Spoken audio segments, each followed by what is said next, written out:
Hello friends, welcome to Studentpedia teaching aptitude के 10 MCQ questions regularly discuss कर रहा हूं आपके साथ। ये पार्ट 34 है, 10 पार्ट भी आप देख सकते हैं। सर्च कर रहा है स्टूडेंटपीडिया टीचिंग एप्टीट्यूड एमसीक्यू क्वेश्चंस, वो सर्च जिस पर टॉप पे आ जाएगी या प्लेलिस्ट चले जाएं, वहां पर आपको सारी वीडियो देखने को मिल जाएंगी। यहाँ पर क्वेश्चन नंबर 331 देखें तो बोला गया है during the course of the class teaching the teachers would, फिर आपको यहाँ पर ऑप्शन दे दिया गया है। यहाँ पर जो है आप जब पढ़ा रहे हो तो ऐसे में आपको क्या नहीं करना चाहिए, क्या करना चाहिए। नॉट रिपीट इज क्वेश्चन, अब हिज यहाँ पर डिनोट किया गया है स्टूडेंट को, नॉट रिपीट इज आंसर। आप जो है उनके क्वेश्चन को रिपीट नहीं करेंगे, उनके आंसर्स को रिपीट नहीं करेंगे। आप ऐसे क्वेश्चन नहीं पूछेंगे जो यहाँ पर जो है हिंट यहाँ पर कंटेंट करती होंगी आर्गुइंग के लिए, लड़ाई करने के लिए। ठीक है, तो यहाँ पर कौन सा ऑप्शन करेक्ट होगा, तो बता दूँ सारे ऑप्शन यहाँ पर करेक्ट होने वाले हैं। यहाँ पर चलिए क्वेश्चन नंबर 332 को देखें। यहाँ पर 332 में बोला गया है if a question asked by the teacher were of a double meaning type and very long then. यहाँ पर जो है ऐसे क्वेश्चन आप पूछते हैं, टीचर पूछते हैं जिनका डबल मीनिंग हो, दो मीनिंग हो निकल रही हो, दो मतलब निकल रही हो और काफ़ी लंबा हो, तो ऐसे में क्या होगा, children would not be able to answer it correctly. यहाँ पर जो है चिल्ड्रन जो होंगे, स्टूडेंट जो होंगे, आंसर नहीं कर पाएंगे सही से, यहाँ पर समझ नहीं पाएंगे वो सही से। ऑप्शन सी में बोला गया answer of the children will be incomplete और much different from the expected answer. और जो है चिल्ड्रन यहाँ पर होंगे, स्टूडेंट होंगे, उनका काफ़ी अलग आंसर आ सकता है। नॉर्मली यही होता है, काफ़ी अलग आंसर होता है। तो कौन सा करेक्ट यहाँ पर ऑप्शन होने वाला है, बिल्कुल यहाँ भी ऑप्शन डी करेक्ट हो जाएगा।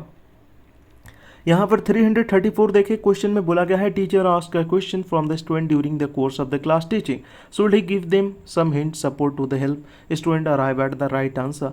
तो बतलाइए क्या कीजिएगा आप जो है यहाँ पर क्लास में क्वेश्चन पूछते हैं, क्या आपको हिंट यहाँ पर देना चाहिए। यहाँ पर देखिए यस आपको देना चाहिए, पर इनडायरेक्ट देना चाहिए, जिससे वो समझ जाए, उसकी नॉलेज होगी तो वो आंसर कर देगा। क्वेश्चन नंबर 335 देखिए, बोला गया है you are the preparing to take the student for a visit to Agra to show them the Taj Mahal. The father of student does not give permission to his child to go along with other student in to the Agra. In such situation you will, आप जो है student को आगरा ले जा रहे हैं एक visit में, और जो है एक बच्चे की यहाँ पर अलाउ नहीं कर रहे, परमिशन नहीं दे रहे घर पे, तो ऐसे में आप क्या कीजिएगा, आपसे पूछा जा रहा है। काफ़ी कॉमन केस है, ऐसा होता है नॉर्मली। यहाँ पर जो है आपको ऑप्शन नहीं बोला गया है leave that student behind and take the rest of the student to the trip. यहाँ पर आप उसे पीछे छोड़ दें और जो है सबके साथ चले जाइए।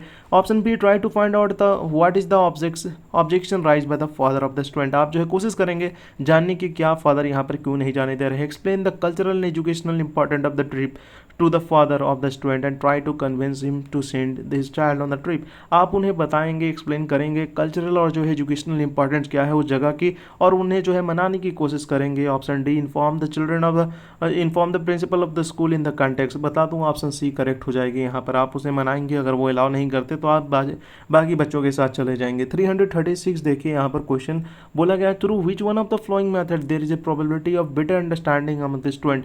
कौन सा मेथड से यहाँ पर जो है बच्चों को अच्छे समझ में आएगा। Option A children read out the lesson और पैराग्राफ अलॉट। आप जो है यहाँ पर जो लेसन होगा, पैराग्राफ होगा, उसे कस कस के पढ़े तो अच्छे से समझ में आएगा। Option B children listen and one of them read out the lesson of paragraph aloud. बच्चे सुनेंगे, एक जो है पढ़ेगा अच्छे से कस कस के, तो उसे में जो है ज़्यादा अंडरस्टैंडिंग होगा। The teacher read out the lesson of paragraph aloud and the children listen to the him. अब यहाँ पर जो है टीचर पढ़ेंगे, बच्चे सुनेंगे, उसमें अच्छा से समझ में आएगा। ऑप्शन डी देखिए children quietly but carefully read the lesson of paragraph. बिल्कुल ऑप्शन डी यहाँ पर करेक्ट होने वाली है। नॉर्मली आप सुनते भी होंगे, यहाँ पर जो है शांति से पढ़िए, अच्छे से समझ में आएगा, पर जो है बचपन में ये नहीं होता। आपने गौर किया होगा, बचपन में बोला जाता है हमें कि जोर जोर से पढ़ो। क्यों बोला जाता है, उस टाइम पे हमारी जो है प्रोनाउंसिएशन सही नहीं होती, उसे ठीक करने के लिए हमें बोला जाता है अलॉट पढ़ो, जो है बोलने की कोशिश करो, और रीडिंग भी करवाते हैं टीचर। बाद में ये ख़त्म हो जाता है, बाद में बोलते हैं क्वाइटली पढ़ने के लिए। तो ये जो है डिफरेंस आपको जान लेना चाहिए क्यों है। 337 देखें, what would you like to suggest a remedy for a class whose children are indiscipline. अब ऐसे में क्या आप रेमेडी सजेस्ट करेंगे यहाँ, जिससे जो है यहाँ पर जो है बच्चे हैं क्लास के, वो यहाँ पर इनडिसिप्लिन है, जिससे वो ठीक हो जाए। अब ऑप्शन ए बोला गया है will isolate those children from the rest of the children who are more indiscipline. आप आइसोलेट कर देंगे, अलग कर देंगे, अलग थलग कर देंगे उन चिल्ड्रन को जो यहाँ पर ज़्यादा इनडिसिप्लिन थे।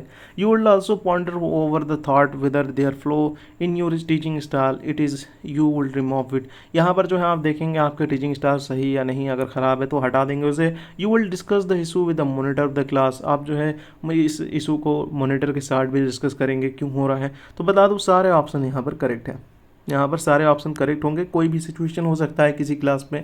338 देखिए, बोला गया है little child has the habit of steel the sundry articles of other children sitting in the his immediate vicinity. As a teacher, what will be the first remedial step taken by you in this context, अब एक बच्चा बैठता है और जो है copy कर लेता है, ठीक है, चोरी कर लेता है अपने बगल वाले की, तो ऐसे में क्या रेमेडियल स्टेप आप लेंगे, क्या करेंगे आप जिससे जो है इसकी आदत छूट जाए? You will repent that child and it does not mean his way, you will ट्राइस him, आप जो है डांटेंगे और ये काम नहीं करेगा तो मारेंगे भी। ऑप्शन बी बोला गया है you will mention his this habit to the child in his diary of the conduct, आप उनकी डायरी ऑफ कंडक्ट में मेंशन कर देंगे। ऑप्शन सी बोला गया है you will ignore this habit of the child with a view of this habit his will be remove slowly, आप जो है छोड़ देंगे उसे, सोचेंगे कि हाँ यहाँ पर बाद में हो सकता है खत्म हो जाए धीरे धीरे। Option D you will try to know by the meeting the parent the child what is the reason of his habit, then both you his parent will try to make him quit this habit. Option D बिल्कुल correct हो जाएगी, आप उनके parents को मिलेंगे, बतलाएंगे और जो है दोनों कोशिश करेंगे उसे खत्म करने की। 339 देखिए बोला गया है the reason of the habit of stealing in the small children can be, अब बच्चों में देखिए चोरी कर लेते हैं काफ़ी, स्टीलिंग मतलब होता है चोरी करना, स्टीलिंग चोरी करना, ठीक है, तो इसका जो है क्या कारण होता है? द गेन अटेंशन, वो जो है अटेंशन चाहिए होता है, टू ओवरकम इम्प्रूवमेंट, अब यहाँ पर जो है देखिए ये जो है इम्प्रूवमेंट आप कंपेयर कर सकते हैं, ओवरकम आना किससे, यहाँ पर जो है आप देखिए गरीबी होती है उसके चलते भी चोरी करते हैं, उसे ओवर कमाना डायरेक्टली मीनिंग नहीं है पर उससे रिलेट आप कर सकते हैं। टू वेंट हॉस्टिलिटी, यहाँ पर हो सकता है बदले की भावना से आप वहाँ चोरी कर रहे हैं, एनी ऑफ दिस हो सकता है, बिल्कुल एनी ऑफ दिस यहाँ पर करेक्ट आंसर है। 340 देखिए यहाँ पर क्वेश्चन बोला गया था teacher of a class of slow learner should know this fact that a slow learner are better than other children in the term of taking in forming physical power. अब जो है यहाँ एज अ टीचर आपसे पूछा जा रहा है, slow learner है, स्लो लर्नर होता है कौन? जो जल्दी सीख नहीं पाता चीज़ों को, ये जो है एक बीमारी है एक तरह से आप देख ले, तो यहाँ पर जो है उनके बारे में बोला गया है, कौन सा ऑप्शन करेक्ट है आप बताइए। Slow learner do not like to be praise, slow learner जो होते हैं उनकी तारीफ पसंद नहीं होती, उनको तारीफ पसंद नहीं होती। Slow learner are bold and interpret, ये जो है बहुत बोल्ड होते हैं। Slow learner also crave for the success just like other children do, बिल्कुल ऑप्शन डी यहाँ पर करेक्ट होगा। यहाँ पर जो है जैसे अदर चिल्ड्रन होते हैं सक्सेस के लिए, उसी तरह से इन्हें भी सक्सेस चाहिए होती है, इसलिए वो भी मेहनत करते हैं, तो ऑप्शन डी यहाँ पर करेक्ट होगा। 10 क्वेश्चन हमने डिस्कस कर दिया, अदर क्वेश्चन भी डिस्कस करेंगे, चैनल के साथ बने रहिएगा। Thanks for watching, best of